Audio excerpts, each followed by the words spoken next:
The Holy Bible, New King James Version, 2 Kings 13.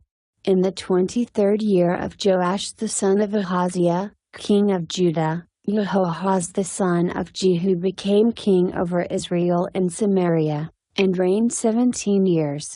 And he did evil in the sight of the Lord, and followed the sins of Jeroboam the son of Nebat, who had made Israel sin.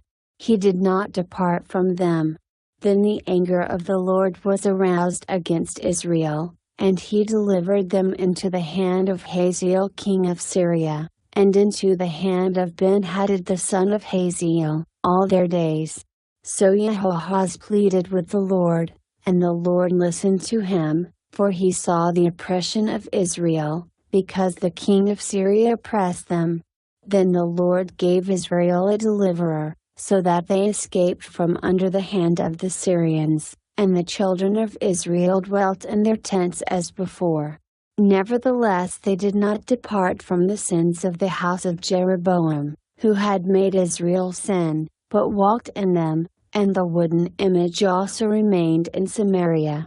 For he left of the army of Jehoahaz only 50 horsemen, 10 chariots, and 10,000 foot soldiers. For the king of Syria had destroyed them and made them like the dust at threshing.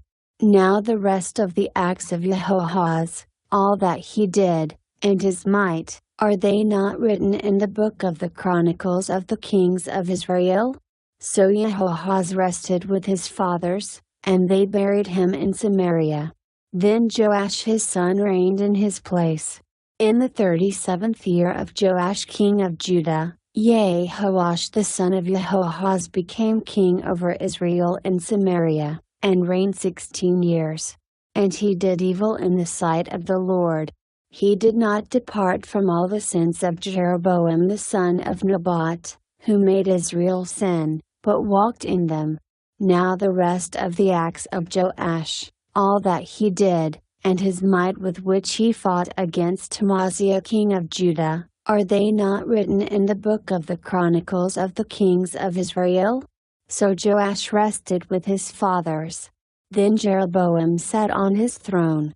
And Joash was buried in Samaria with the kings of Israel. Elisha had become sick with the illness of which he would die. Then Joash the king of Israel came down to him, and wept over his face, and said, O my father, the chariots of Israel and their horsemen. And Elisha said to him, Take a bow and some arrows. So he took himself a bow and some arrows. Then he said to the king of Israel, Put your hand on the bow.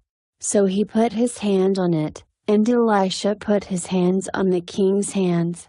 And he said, Open the east window, and he opened it. Then Elisha said, Shoot, and he shot.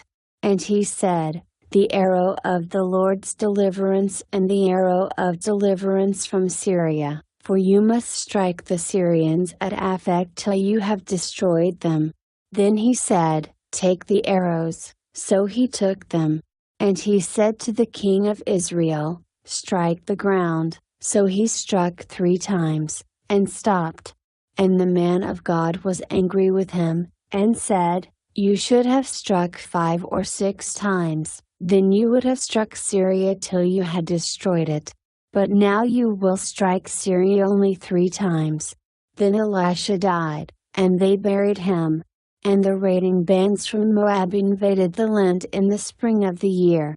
So it was, as they were burying a man, that suddenly they spied a band of raiders, and they put the man in the tomb of Elisha. And when the man was let down and touched the bones of Elisha, he revived and stood on his feet. And Hazael king of Syria oppressed Israel all the days of Jehoahaz. But the Lord was gracious to them, had compassion on them, and regarded them, because of his covenant with Abraham, Isaac, and Jacob, and would not yet destroy them or cast them from his presence. Now Hazael king of Syria died. Then Ben-Hadad his son reigned in his place. And Jehoash the son of Jehoahaz recaptured from the hand of Ben-Hadad, the son of Haziel, the cities which he had taken out of the hand of Jehoahaz his father by war. 3 times Joash defeated him and recaptured the cities of Israel.